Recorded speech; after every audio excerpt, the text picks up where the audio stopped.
Hello, welcome to our latest episode of Chewing the Channel with the CEO, co-founder, Mr. Paul Anslow of Triangle Networks, who is fortunate to work with Bob Irwin, who you will most likely have seen with relation to Triangle Networks. Really happy to be going through Paul's journey today. Paul, 24 years he's run Triangle Networks. He's navigated through a crash, FTTP, growth, fibre, COVID, you name it, scaled the business, always on his terms, which I think is credit to him. I really enjoy speaking to him socially, so I'm really excited to get into it with him. So hopefully you enjoy. I was wondering how to pitch this because it's rare I'm opposite such channel beauty. And I'm really happy you've travelled from the south for us, and I think a lot of the reason for this kind of podcast is to understand people's journeys. And I've been fortunate, kind of known of you for a while, met you at a few social events, and a lot of the time as I've done these podcasts with business owners, CEOs, we see the image now. We don't see the journey to that position. And I think a lot of time is in the channel, you kind of see these figures, be it on LinkedIn or an awards thing, oh, he's up there on this panel or she's up there, but you don't understand or know how they've got to that position. And a lot of the podcasts we've done, we have people that are looking at it, kind of frustrated business owners, which I'll probably put myself in this bracket, where we'd love to run our own business, entrepreneurial, we feel we're there, but we lack that sort of illogical step of not having a set wage coming in, mortgage, all these things. And then at the same time, sometimes we go, why has our boss got that product? And I think I'm really interested in you because Triangle now, you're probably, I mean, it's the same business, but you'd probably kind of get into it. You've gone through some interesting journeys in terms of growth, kind of tough times, growth again, resilience through that. But before we kind of get into that, Paul, it's the first time I think I've called you Paul. I normally just kind of say oi. Hello. But I'm pretty sure I know the answer to this. When you were a teenager, back in the 80s, 90s, I'm joking. I'm assuming you went to school, you didn't do any jobs, you didn't make any money or any of that stuff. First of all, I'm going to say thank you for inviting me on. There's nothing to thank me for. This is my pleasure. I've been really looking forward to this actually. In my journey has not been an easy one. You're right, coming up from Bristol. I did find myself trying to find parking spaces. You won't find parking spaces in Manchester that are under 20 quid. It's not. And I've been really looking forward to it. I've been thinking to myself all the way along, well, Will's asked me to be really candid. Will's also asked me not to plan anything. And it took all of my energy that's what surprised me, because you were very similar to a couple of entrepreneurs we've had on, in terms of Jay Ball being one that springs to mind, where they watched previous episodes or listened to, they kind of reached out to me privately and gone, what would you going to ask this? Are you going to do this? Because they wanted to prep the unknown, and I deliberately never do that. And I can see how edged you are that you weren't able to. Is control important to you? I felt like a PowerPoint or something was. No, not at all. Interesting. So answering your first question, being younger. So my dad was quite an entrepreneurial fella. What did he do? He initially worked in IT in London. Moved down to the southwest because essentially just didn't want to do the commute, from what I understand.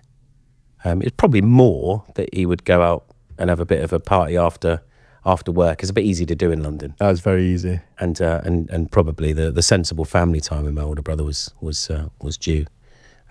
They probably set the scene that no, we're not going to do that. So they promptly moved into my grandparents' pub in. So you went from we live in London, in IT, you, your brother, your family, going to move to the suburbs, relatively in comparison I mean, to. it was the countryside. I mean, there was And we're going probably to go to a a farm country. next to We're us. going to go to a country pub. Yeah, exactly. So he decided that. Was he running the pub? No. I just think he liked the pub. I'd love to live in the pub. In fact, there's a photo of me being quite young, with the old barrels. Quite a traditional thing. Don't do it very much anymore. But yeah. So I think he when he got his first jobs, he was working. He carried on in computing, and then and probably sort of built, I think, probably quite a good career in early computing, which is probably more like what AI is to us now, right? Well, we don't really know what it's about. We know it's going to be really, really good, and we know it's going to transform everything, but we don't really know why. Yeah, it's the hot not topic. really, not yet, at least. So yeah, worked in computing for a while, and then eventually ended up working in canvassing, sort of newspaper promotions, and set up a company doing that.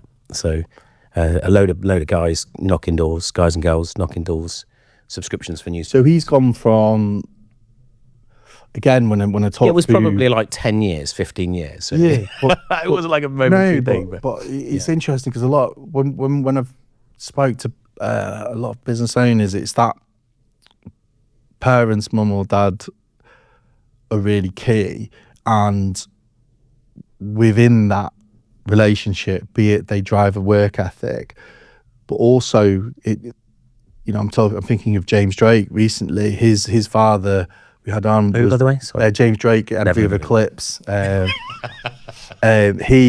joking. He'll get you for that. His dad went from working in manual industry to say, actually, I want to work as an artist and start my own business. Had that sort of entrepreneurial, and I don't think he realised at the time the impact that had on him. So for example, your dad's kind of gone in a relatively safe career, and at some point during his 10 years when you're living above a pub, I'm sure you moved out of there, he's kind of said, well, actually, there's something different I want to do. I want to run my own business and take that risk with, you've got family. It's not. I think it was much more out of necessity, actually. I think the day job was the day job, but we had a very nice place in the countryside that was that needed building, needed extensions and needed stuff, and I think it was about affordability. So probably my first experience was, if you want something, just go and get it. Like, stop worrying about it. Actually pushing yourself a little bit. Well, that's probably okay. And I don't know that necessarily that's an entrepreneurial thing in terms of running a business. I actually think it's an entrepreneurial spirit that not most people have. Some people have, some people don't have. But it's that ability to say, okay, look, I've chosen to do things differently. I've chosen to do something that I want to do. You've got to get behind it. And I think the people that run businesses, I would say, have that spirit from an early age. And actually, there was, I can't remember who I was seeing talk, but somebody who was very, very successful had said in one of these event speeches that if he was any brighter, he wouldn't have done it. And that's always stuck with me, this idea that actually I had two very, very intelligent brothers. What do they do? One's an electronic engineer, another one is just in accounting. It sounds awfully dull at times. No, it's not at all. It's an operational job, really. Actually, he's probably quite interesting, but to him. But sometimes there is something that people have that they talk about, this kind of X factor, they talk about doing something a bit different. Really what it is sometimes is just the fact that you don't really know how to stop yourself going for it. You don't really know how to say, well, I can't have that thing. I'm not going to have that thing. It's that relentless drive to say, and it isn't about money, right? It's about having a goal and saying, that's what I'm going to go for. It's interesting because you talk about kind of the example of your dad through necessity in terms of, I imagine a fantastic house, but there's an upkeep cost. Actually, I want to do this, I want to do that. There comes a point with anyone where you could say, actually, this is going to consume everything. What I'm going to do is sell it and I'm going to get a yeah. new build. Well, for example. he would have never done that. That's just not in his psyche. So no, I mean, and we talk about fantastic house. It was just a big house. It was just a lot of space, and I think it's because he's come from London. We didn't have a lot of space. So success to him was not the money. It was not having a posh house. For example, my 18th birthday, there was at least 100 people there because we just had garden space, and when we just had space, and it meant that they could do those kind of things, and they were able to enjoy it as well. Having a family of 5 of us plus others, visiting, whatever else.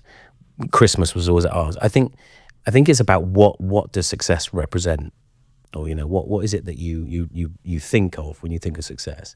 And what jobs did you do then? Join then. So he basically in a pub. No. Well, I did. I worked in pubs. I waited tables. I washed pots. I did the whole thing. I went door knocking. From about 15 years old, my dad said, "Neil, one of the best things for you to learn is how to sell. So come and work for the company. But let's just zero in on get you out on the doors." So 15 years of age. Yeah. Dad's gone. I've got an idea for you to make a bit of pocket money. You're doing for his newspaper stuff. company, by the way. So it wasn't just randomly sending me out to some marketing agency. And what sort of training did he give you? Was he just kind of not a great deal? I mean, I would say it was useful enough. In as much as do you remember the first I knew what door to you do. knocked? I do. That's a really random question. Yes, I do. I actually do. It was in Penzance, and I remember some of his colleagues who later on became his managers when he set the company up to do the same. And I knew them really up for about another 25 years. So it was quite interesting. But yes, I do. I remember going down to Penzance. We were staying in a caravan park. Is me and one of my buddies who also wanted to get a bit of practice in this kind of thing, and we went door knocking. I'm pretty sure he helped us, and I'm also quite sure that the people on the door thought, "Oh, these sweet 15-year-old lads, doing a new, we'll do it." They probably rang up and cancelled a couple of days later, I would think. Who knows? But from an experience point of view, so it's not only is it door knocking, it's going to travel with your friend, and was it commission only? Were you getting a little bit of money, or it was? Who knows? I'm assuming, right? Did it shoot up? I'm assuming the more I suppose the point commission. Is, my son works in a DIY store, and it's a really lovely place to work. But the guy runs it does work them hard, make sure that they are getting a work ethic. I was thinking about this the other day. I think sometimes when they get paid too much, it becomes about the money. Actually, those kind of jobs for young people, driving that sense of self-achievement, growing their own kind of their own little pot to spend their money, that independence, I think is really important. So I don't ever remember how much it was. I don't remember getting paid more than a little bit, but I do remember that feeling of going up to the first door and that independence and being able to come back from that after being away for 3 or 4 days, getting a really good experience, and other friends saying, "Wow, that's amazing that you would even go and knock a door. I couldn't imagine myself doing that." And I think it's that feeling, I'm not sure I could do that. That is the we've not had one person who has not worked during those formative years, normally in some really interesting careers.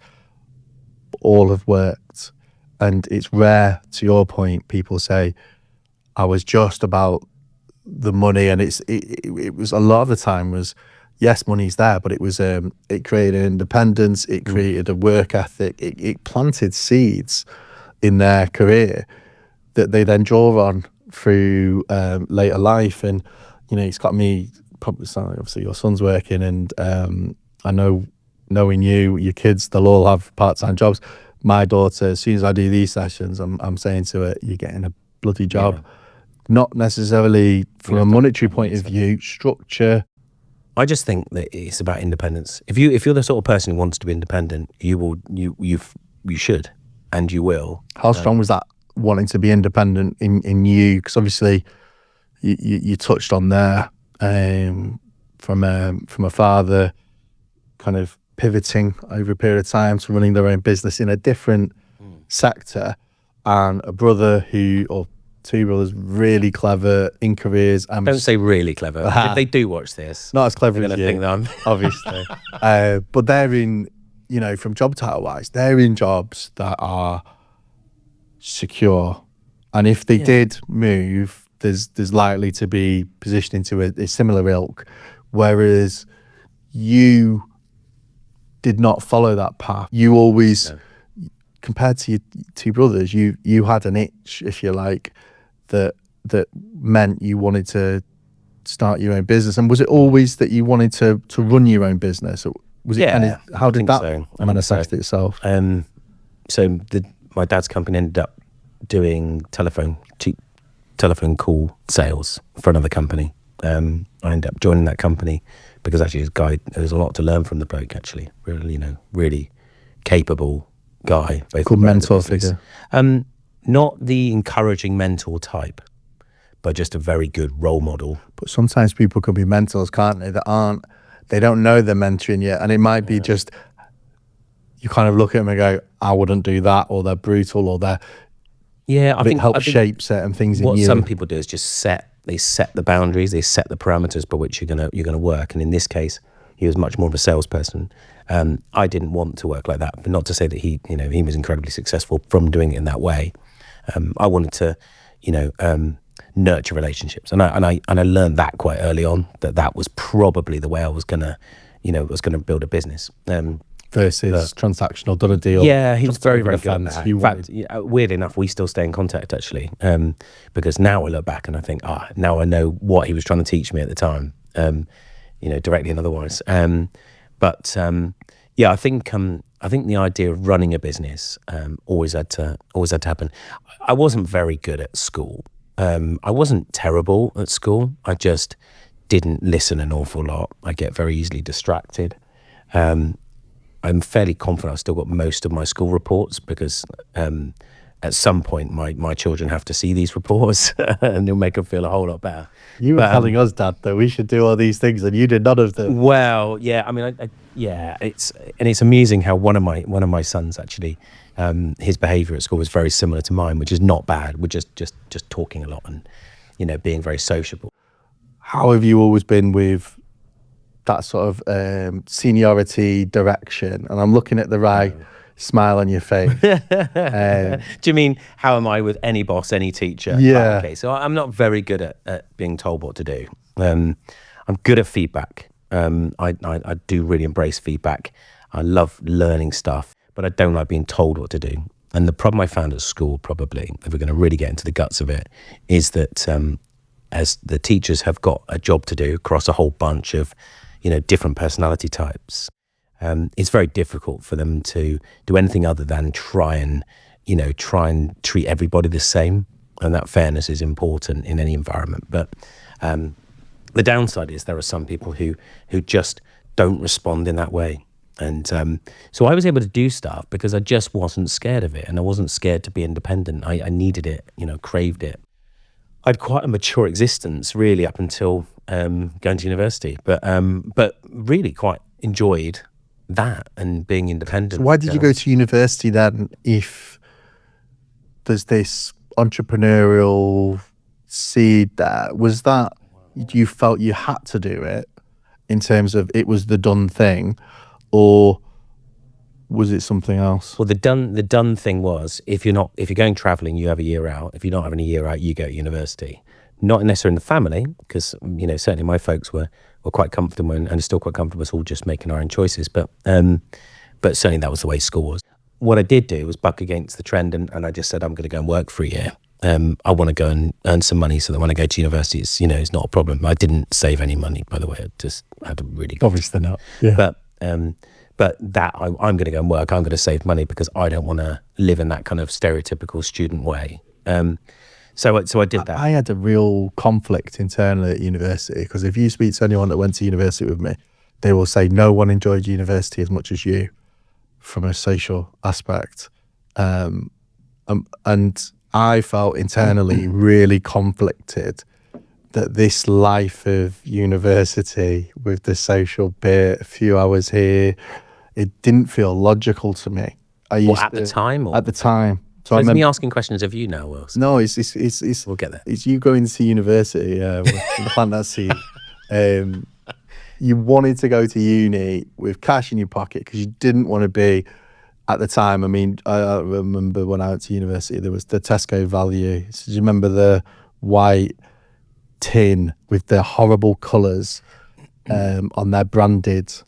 I mean, food. I sort of do. You might have seen it. But to The be honest, commoners I not ended up anymore. working well. So I was working as well. I was That in the Mexican restaurants and stuff. 6 nights a week I was out.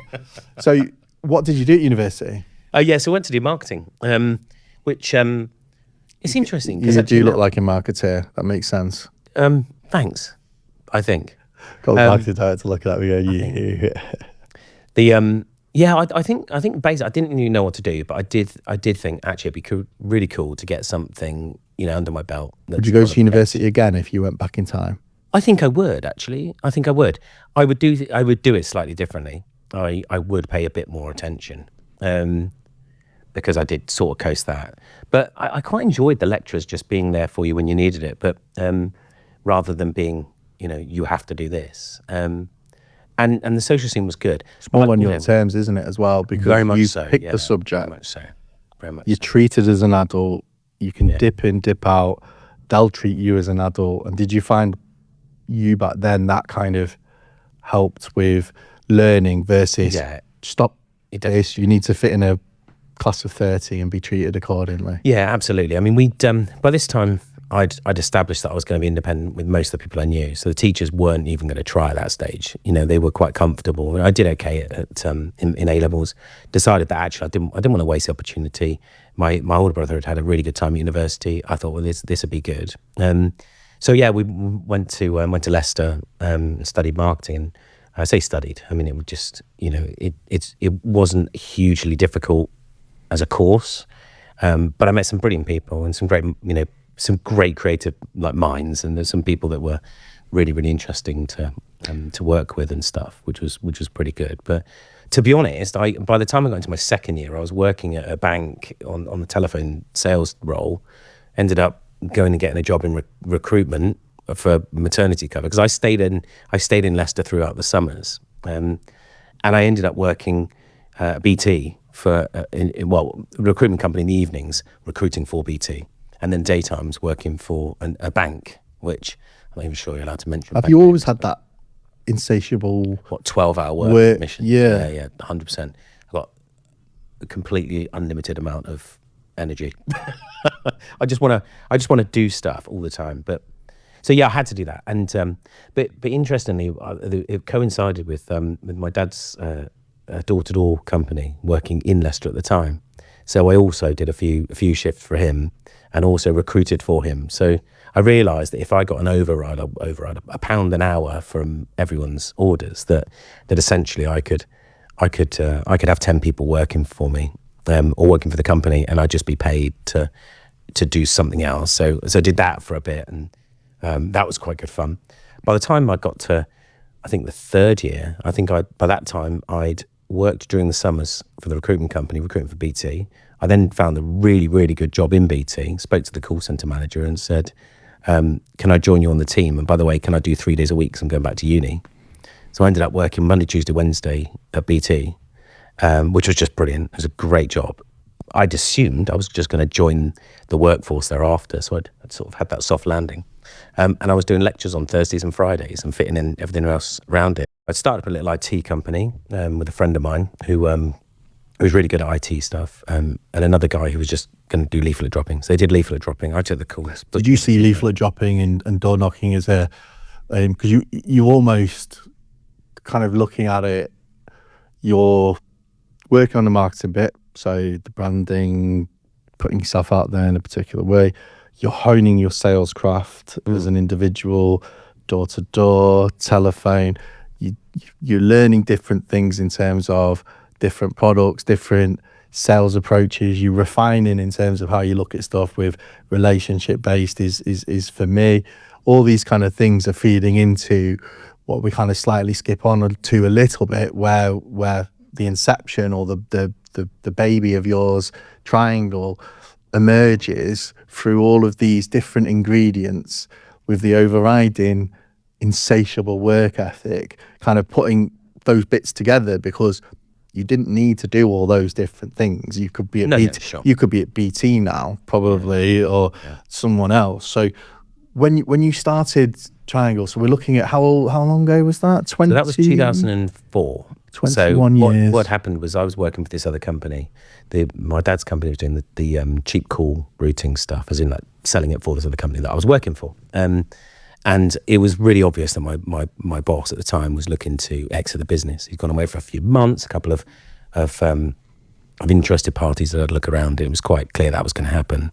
And I've been badgering my dad for a while. Like, I want to start this thing. So we came with a brand that he could then use, and that was Triangle Telecom at the time. And I had a plan as to what I wanted to do with it. And so it was just a matter of time. Was your dad going to be kind of investor, or was it kind of a joint together? At first, I saw us as business partners, and he had another business partner on the other side of it. And my mum was involved with it as well as a director. And so it was very much a family thing with this other fella, Kev, who's just became family friend, really. I was more on Triangle, so I ran Triangle, and Kev and my dad ran the other business, and that went really well for years and years and years.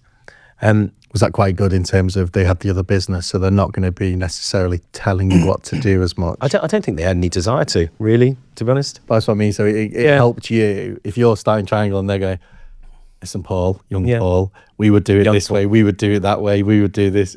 That may have been a challenge for you at the time in terms of your makeup. If you think about when you're kind of early 20s, you think you're mature, don't you? But the rest of the world, if you're kind of in a position of, like, I couldn't go out and say, yeah, I'm the largest shareholder of Triangle, to a company that has thousands of staff and does a call center thing, and they're, let's say they're kind of mid 50s or something, they would look at me and think, really? Because it was that kind of business. Telecoms was very much a mature business. So that, it's not really like having a little IT thing, spinning around and thinking you're kind of doing some cool tech stuff and whatever. It was a robust business that then they'd expected, much like insurance or any utilities, I suppose. But so I was always account manager. I was going to say, would that mean a lot of time in the early days of Triangle, you would almost, I don't want to mean it in a disservice way to your father or Kevin, but feedback. You would almost have to wheel them at the front and say, we've got credibility, they're business owners, they're older, whereas the reality behind them at the front, if you like, is you deciding strategy, the approach and stuff. But if you were at the front, you wouldn't perhaps get in the door because they'd say, well, this guy's in his 20s, we don't want to. An auntie of mine actually said, you're too young to run a business. Who said that to you? My auntie. And I said to her, well, that's fine, but by the time I'm old enough, I'll have done it for 10 years, which was quite an interesting take on it, really. But she was actually right, I think, that a business, a telecoms business, unless it's really tech focused and therefore you can get away with that younger thing, there are a lot of mistakes being made. There are a lot of things that just weren't done very well. I'd challenge you a little bit in terms of the age thing, because I think, one of the things that comes through, I don't think we've had any founders who haven't made loads of and continue to make mistakes.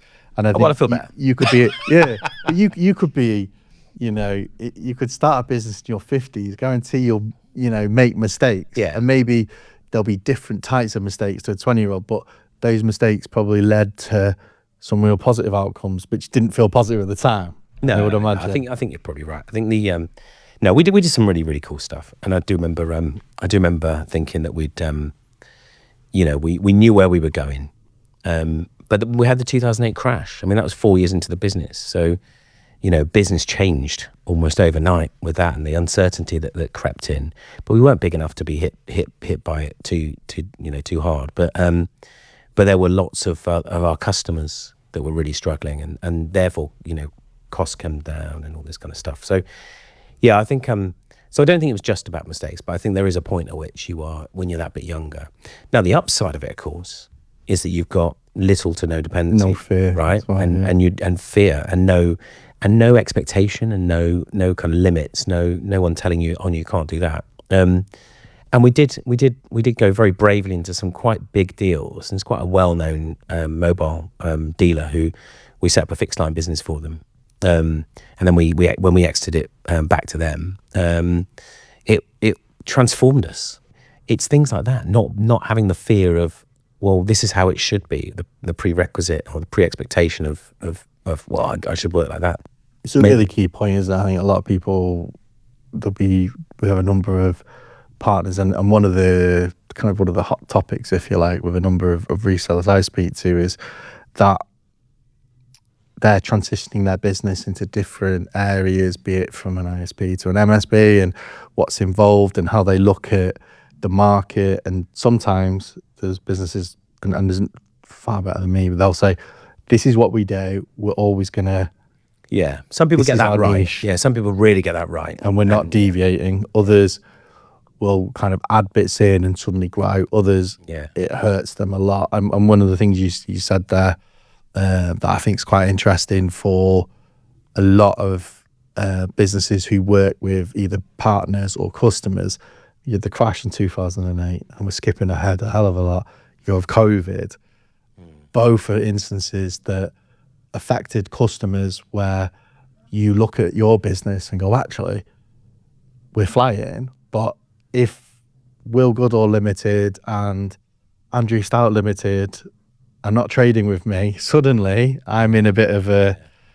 That 2000, did you power through that sort of thing, or was that... I remember the pandemic coming in, us having like sort of daily board meetings. That became a bit weird, didn't it? Trying to navigate that. I was probably in bravery mode through all that, thinking, actually, I've got this. I know exactly what needs to happen. I remember saying to our sales director, Bob, I said, oh no, don't worry, we're going to plan for September. He said, September? Oh no, I'm going to plan for now. And he was right. Actually, we needed to stay on the case right the way through, because it wasn't September, was it? It was 2 Septembers and a couple of months or something. It was, and so we didn't really know what was going to happen.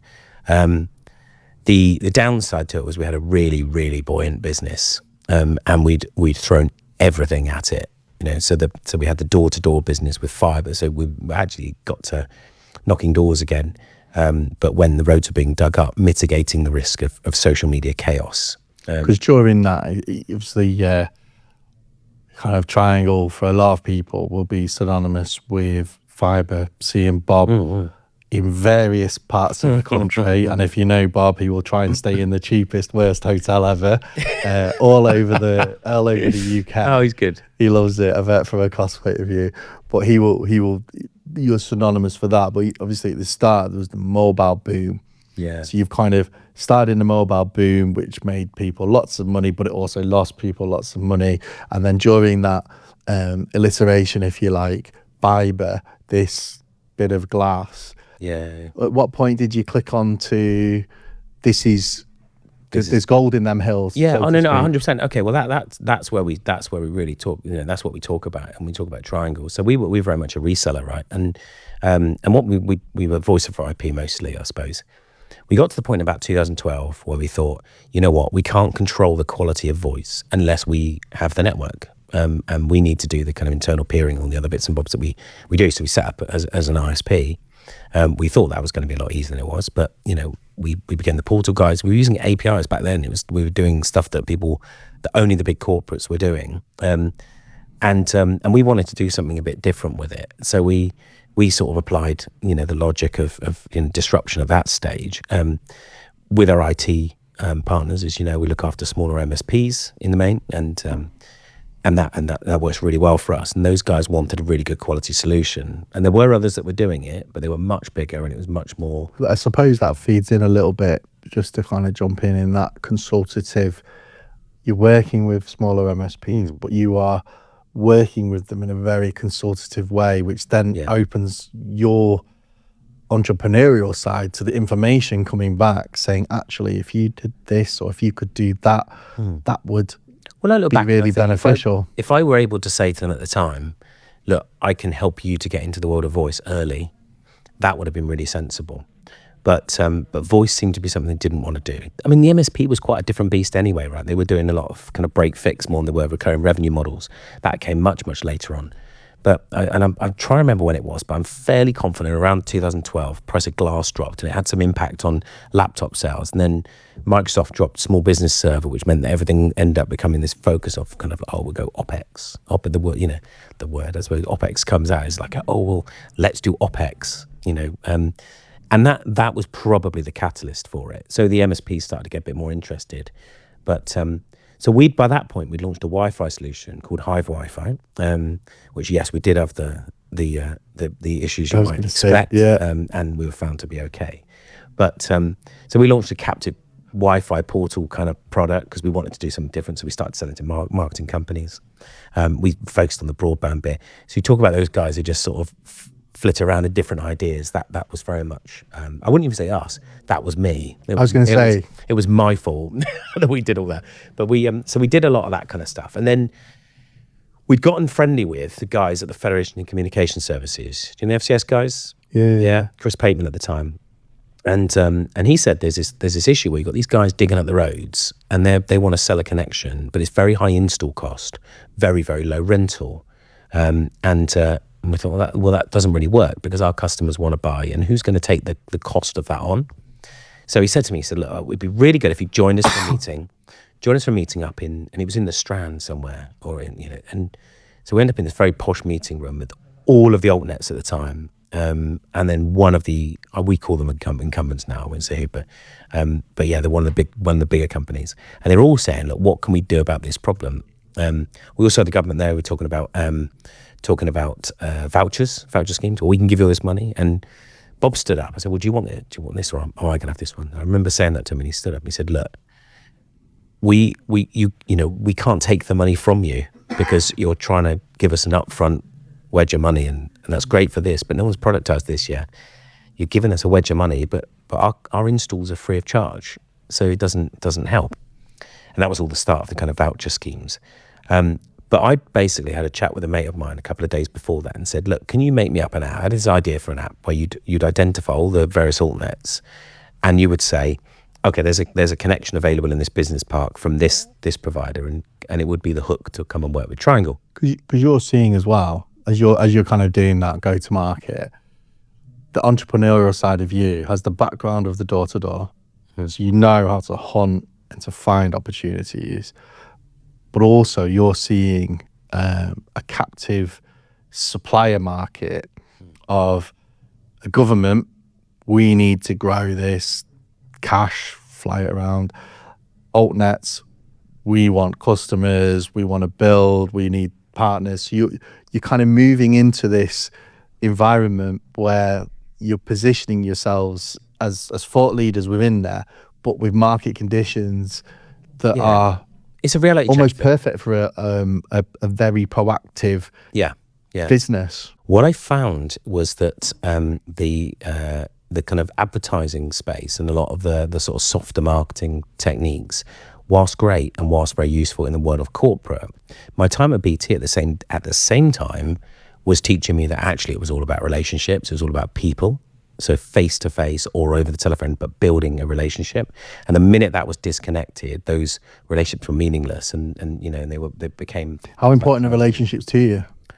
I think relationships are absolutely everything in this business, but also personally, I think it's it's super important. And I think what people don't realize, I think, is that once you've built trust, and if you can continue to be consistent with that, then actually that makes a big difference, because then you've got someone who can have faith in you.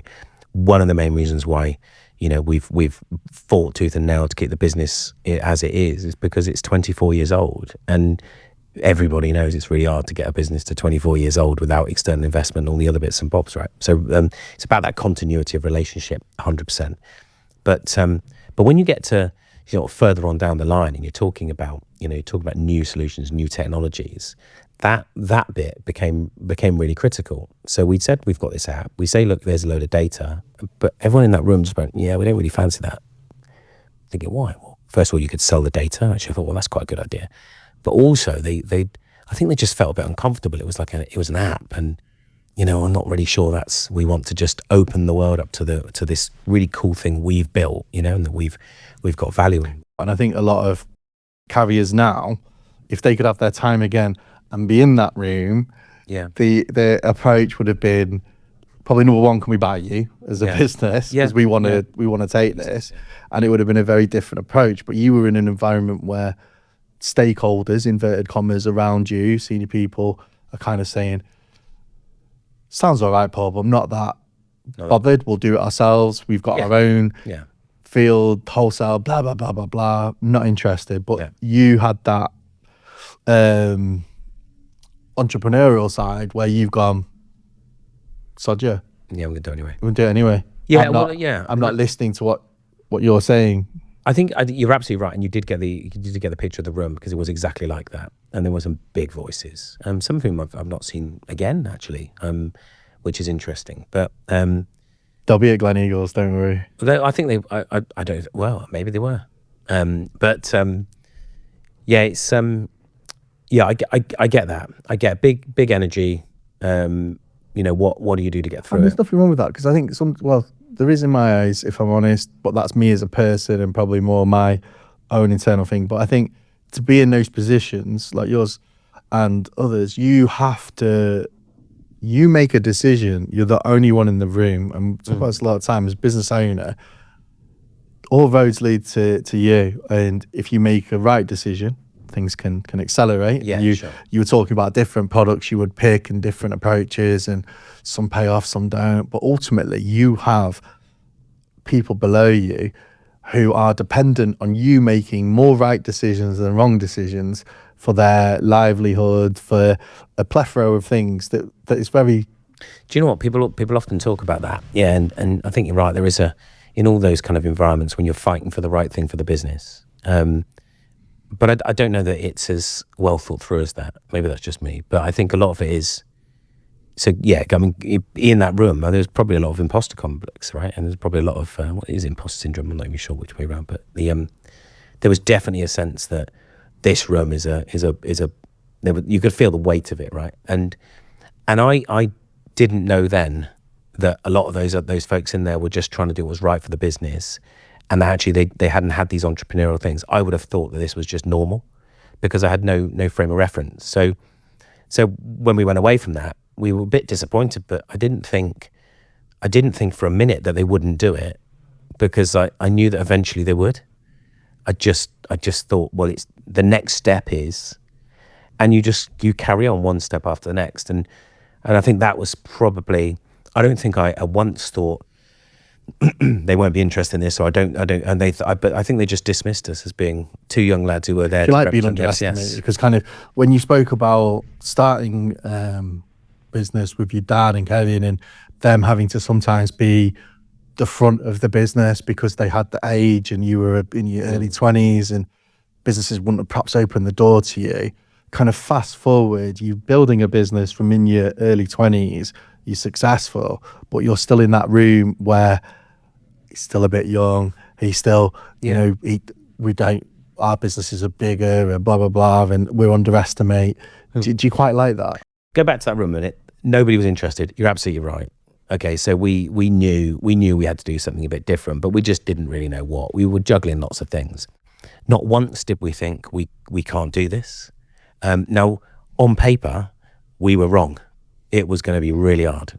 And so we said, okay, well, what's the commitment? And it ended up being north of £1.5 million is a commitment. So just to put that into context, you're committing, you get exclusivity, Bristol, shiny new network that's being built, City Fibre 2016. Probably, if I'd, unfortunately show my age here, not massively well known, seen as a challenger. Well, no, not known at all, right? Just at all. Certainly on the bit business of community. bit of probably seen Public sector mostly. Yeah, and probably seen a little bit irrelevantly by what was the status quo. Obviously, It's quite interesting to say it out loud now in the world of 2025, where there's massive business, City Fibre, but loads of different alt nets left, right, and centre. But at that time, you're talking Talk, BT, Virgin. Kcar, just little bits in hot, but nothing to the extent now. I think they probably had about 50 employees. So you're committing, and this is, so under contract in terms of numbers of sales, the sales have a total contract value to commit to the amount. So yeah, with 1.45 million, I think, which I signed whilst heading into a campsite with some friends on a weekend camping trip, which is so bizarre, but I do remember it really, really well.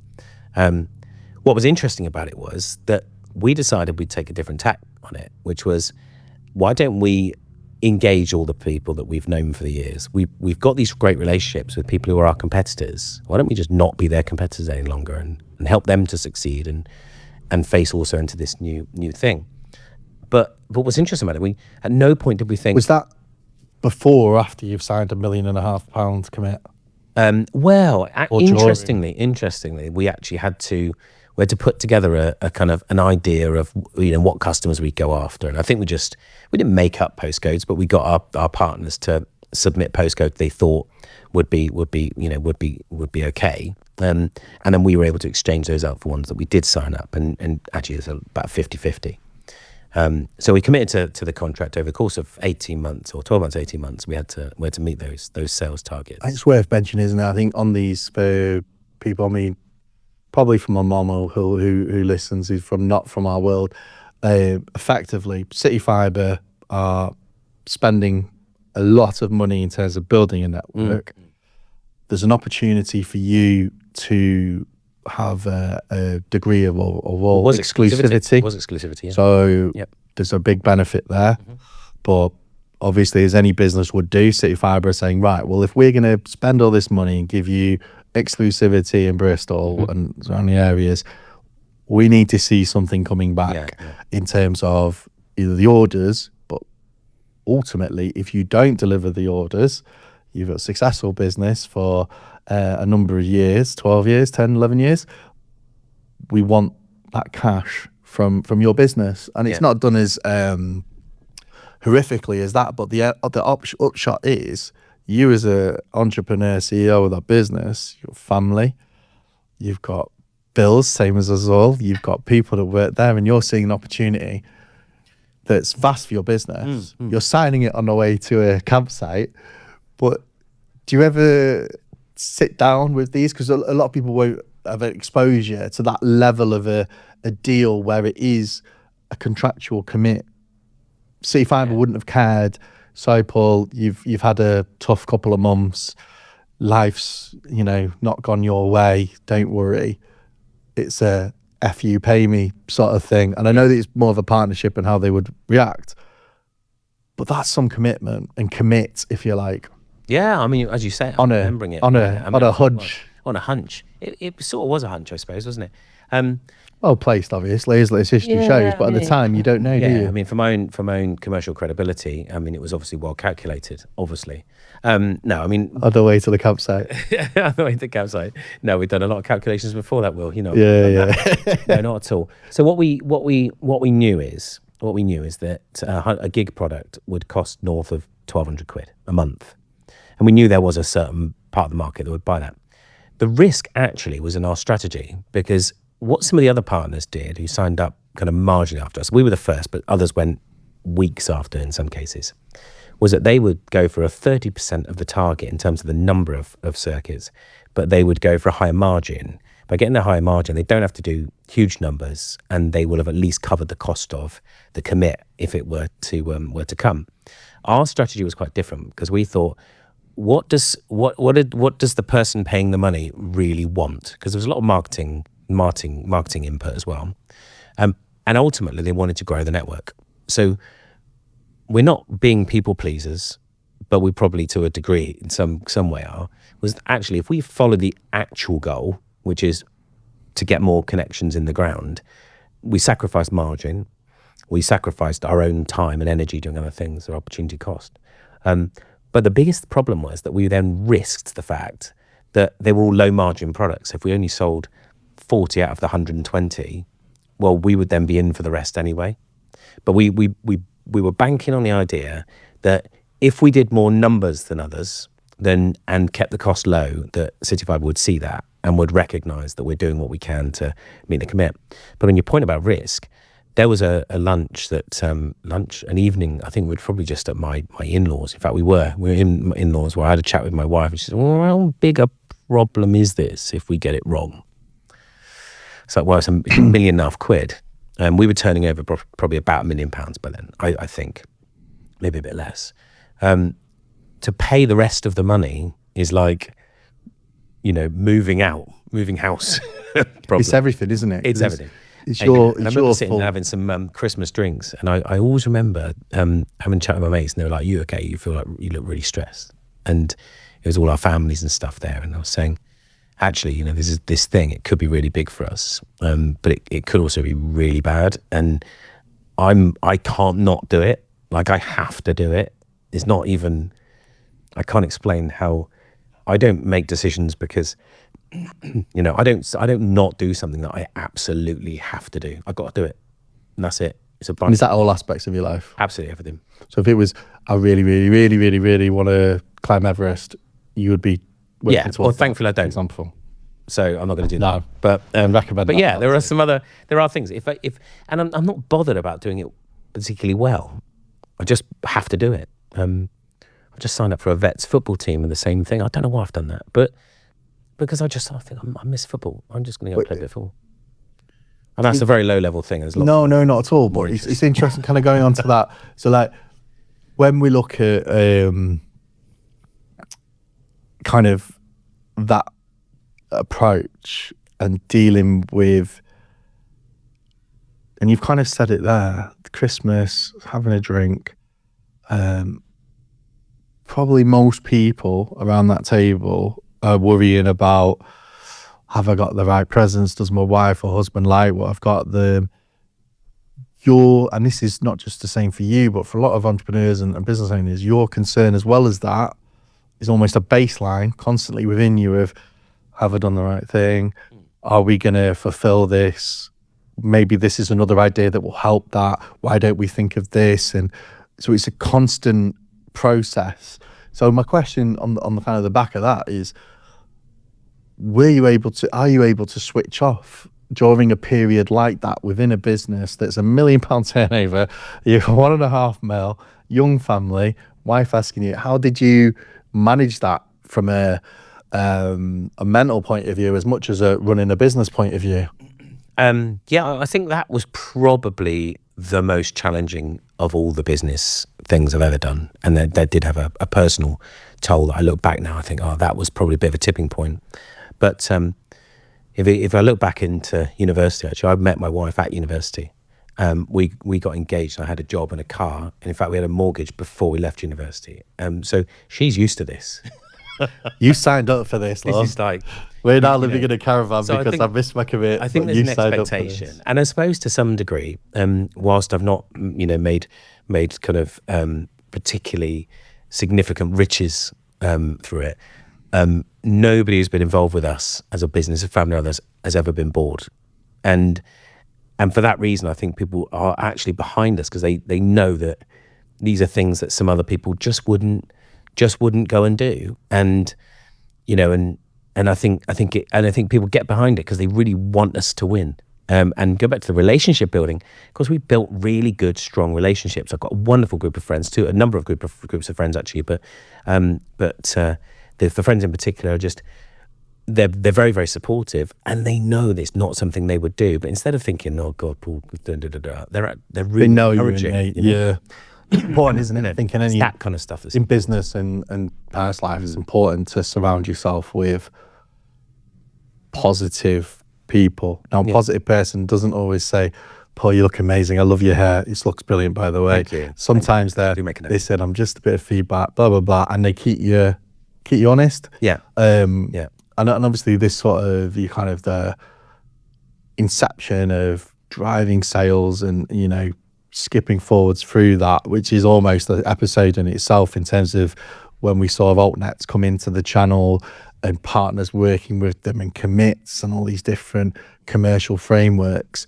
We kind of saw a period of a lot of growth, a lot of new businesses coming in, a lot of businesses looking at the triangle model. And if anyone watching this or listening has ever been and walked around Bristol with Bob, you will have a commentary on every connection in Bristol that Triangle have done. I've not had that. Oh, it's fascinating. But it creates that credibility within Triangle, and there's all these altnets. We want a piece where you sell on net connectivity for us, etc. So you kind of, and the reason I say that is it's quite interesting if we reference it to in a room egos a little bit, and are very clever people, but not really listened to. I would imagine, keep me honest with this, the success with Bristol and other areas of City Fibre, suddenly other larger businesses than City Fibre at the time are, hi Paul, really like to work with you, and you kind of watching your business not pivot but become, actually these opportunities are coming to us. Yeah. I was right, and I'm glad I did the 1.5 million commit. So, Yeah. but also we're now looking at growth. We're serious. To start with, we then committed another 3 million to see. Obviously. So we did a 4.5. Might as well double it in the end. Yeah. Which is wonderful, because actually my wife had the same conversation with me. I can't remember where we were, but I do remember her saying, oh, 4.5 million pounds, that's a lot. And I was like, well, we were stuffed at 1.5 million, so 4.5 million, who cares? Yeah. It was kind of at that point. But we did know, all joking aside, we knew relentlessly we would go after these numbers. And we had faith. What impact did that have with Triangle? So you mentioned at the start, you kind of like ticking over a mill, signing 1.5. How many people within the business? So at that point, probably, God, 7 or 8. 7 or 8. So zip it, fast forward 1.5 million, 3 million commit, different suppliers. We need a bit of Triangle in different areas to drive connections and all that stuff. What did that go to from Well, me? I mean, that's probably as I rub my forehead over the. I can see the perspiration coming down. 7 or 8 people to. Yeah, so 7 or 8 people ended up becoming. So we ended up door knocking 3.5 million doors, I believe, and building a database system, an app to collect data, building our Wi-Fi platform.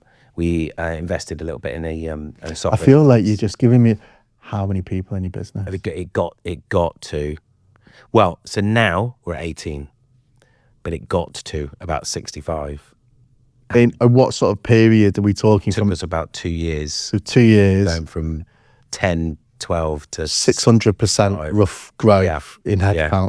And the reason I mention that is because that's invariably, one of the main reasons we're talking about some of this stuff, because that period of time was quite crazy. Well, that's one of the things I think a number of businesses that I speak to, I know you speak to, you have kind of 2 growth challenges, if you like. You have starting a business, trading, generating cash. So you've got that with your sales side, you're generating cash.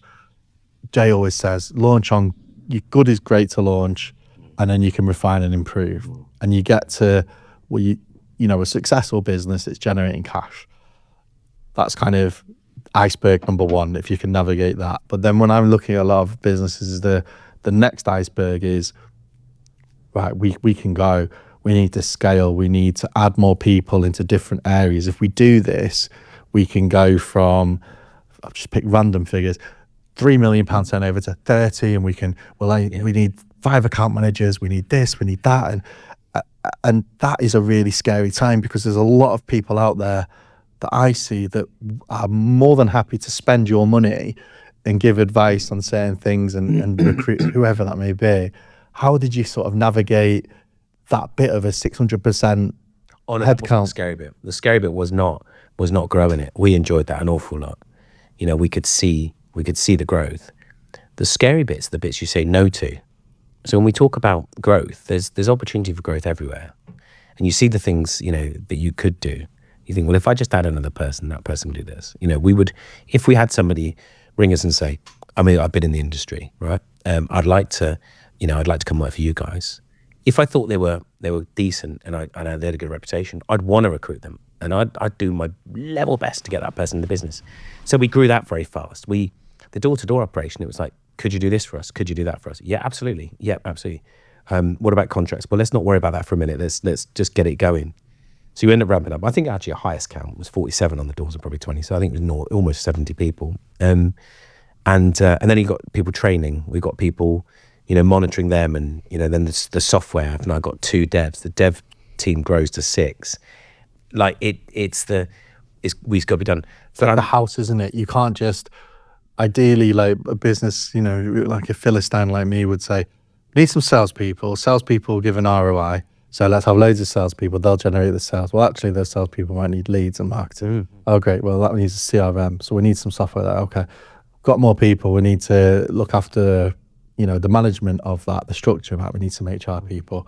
And then we're getting these orders in. So what do we need? Some delivery people. All right, we're getting some bigger customers. So we need some project management. Yeah. And suddenly it just moves into this. But the scary bit is when you get to a point where you think, okay, look, there's a bit of a risk here.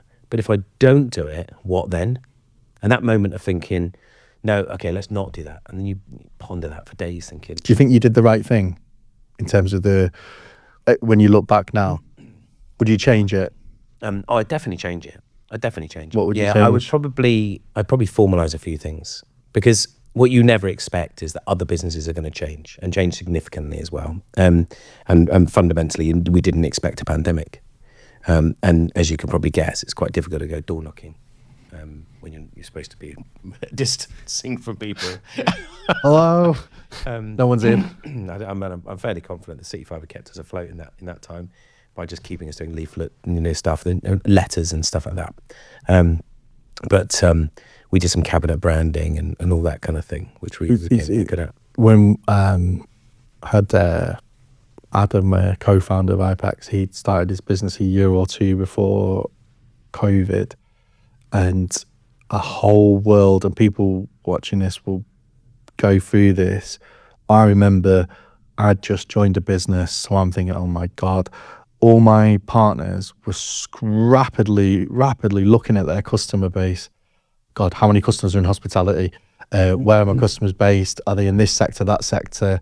I'm some of them I've got to navigate all my customers moving to work from home, and it was just a yeah. But I mean, the IT sector, and then you've got doing really well, right? So we knew that was okay, and actually they understood it. They understood that we did have a couple of customers. We had some direct customers from a while back who basically said, look, we're not using it, so we need to switch it off. I'm like, well, you can't, because it's a cost, it's a contract.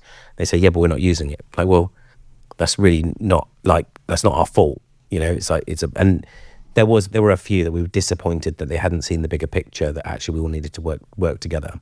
But by and large, and going back to my point about relationships, is that we built such good relationships that people wanted to protect each other, in our ecosystem at least. Well, Adam said very similar. He said he had some really positive supplier relationships where the supplier was really supportive, really invested in that partnership.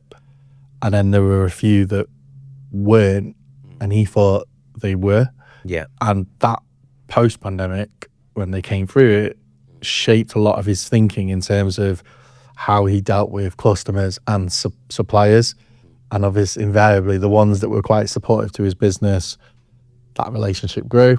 And the one who wasn't, not so much. Yeah, I think it comes back to working out. And I go back to the point I said a little while ago about being younger and not having that experience of some of those commercial things that would have been quite useful.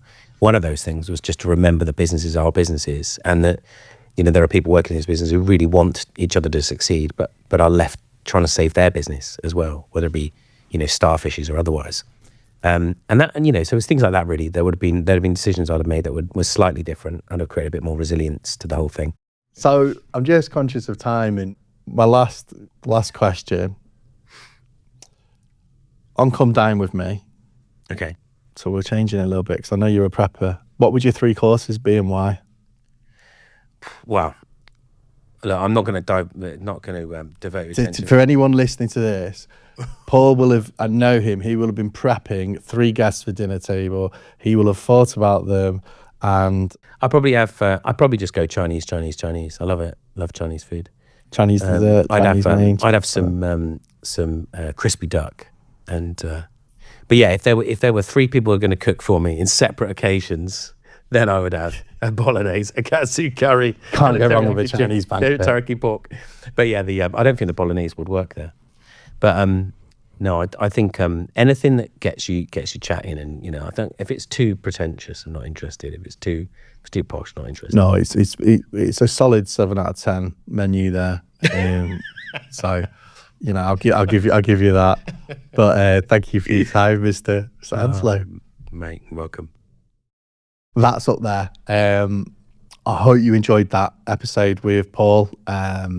It's really interesting and a privilege a lot of the time when I do these episodes to spend time with a business owner who has worked in various approaches with their business, pivoting into different products, adding people, dealing with a number of challenges, but always with that underlying commitment internally of this is the right thing, this is where we need to go. And I think there's a lot of value certainly for me and a lot of us watching this. We will be able to watch this on Spotify, YouTube, any of your normal forums. I know Paul really well in that if there are topics he's spoken about that you see genuinely a bit interested in that, or I'd like to know a little bit more, or I'm starting my own business, or I'm thinking about navigating these sort of things, Paul is always open to have that contact, real character within the industry, and someone that, you know, a lot of us look up to. Even though I do say this with him next to me, it is a genuine thing. So thank you all very much for watching and listening. And until the next time, goodbye.